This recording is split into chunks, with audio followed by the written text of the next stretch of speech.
Hi everyone, and welcome to my sketchpad.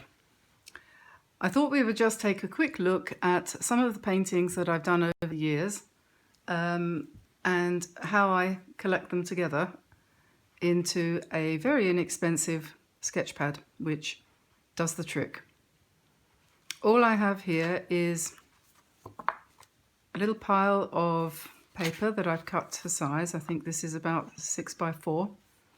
I punched some holes in the side here, and then I've threaded what looks like I think it's a shoelace, to be quite honest, to hold it together. Works perfectly and cost me nothing.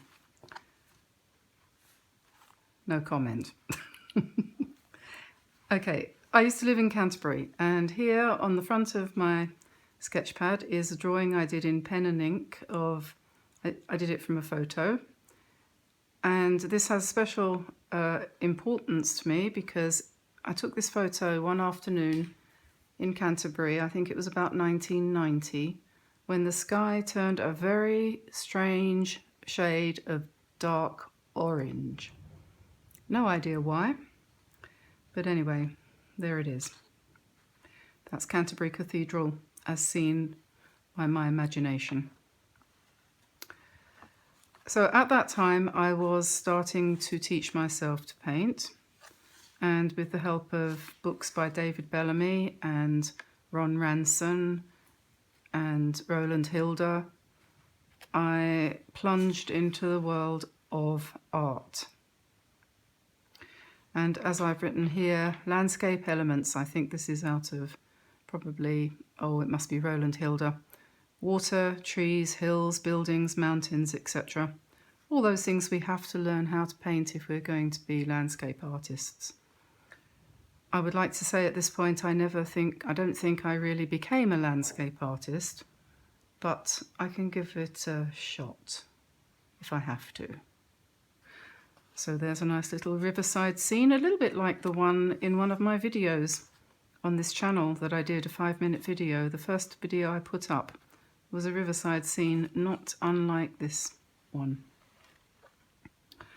And here I am practicing trees.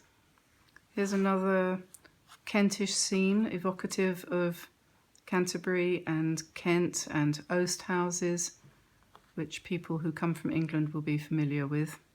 I think this is Chilham, near Canterbury. Here's an exercise straight out of David Bellamy's book, studying tonal values, darks and lights, monochrome. Very good teaching from good old David. Here's another one, and then I did the same one again here. No harm in doing the same thing twice. It's like going down memory lane. And here I'm trying to paint rocks, again in one colour, sepia I think. Practicing trees, grass, things like that. Now this is really useful work that I did way back then, mixing my own greens from blues and yellows. Cadmium yellow and Winsor blue, transparent yellow and Prussian blue, and so on. This is something I tend to do from time to time. Every now and again I get my paints out, I give them a spring clean, and I remind myself how I make the colours. It's a good thing to do from time to time. And here we have another thing. I think I got this idea from somebody's book, I can't remember who, mixing up different greys for things like tiles and roof slates and sand and so on. It's amazing how many different colours you can make with just a couple of things like French ultramarine, burnt umber and English red. I think there's only 3 colours here making all these different shades.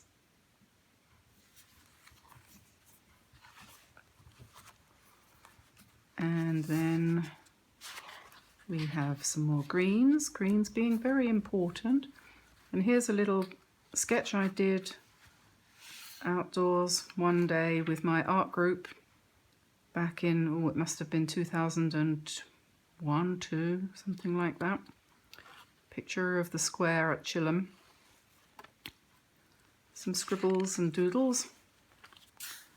More colour mixing. I think it's all going to go downhill from here.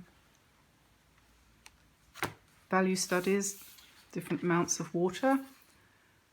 And this was a palette I was using at the time, the different colours on the palette. Oh, there's our bunny. We had a little bunny called Happy.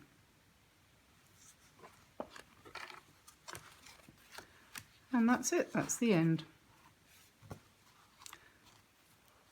Hope that wasn't too boring. And I look forward to seeing you soon for our next tutorial on white daisies. Bye for now.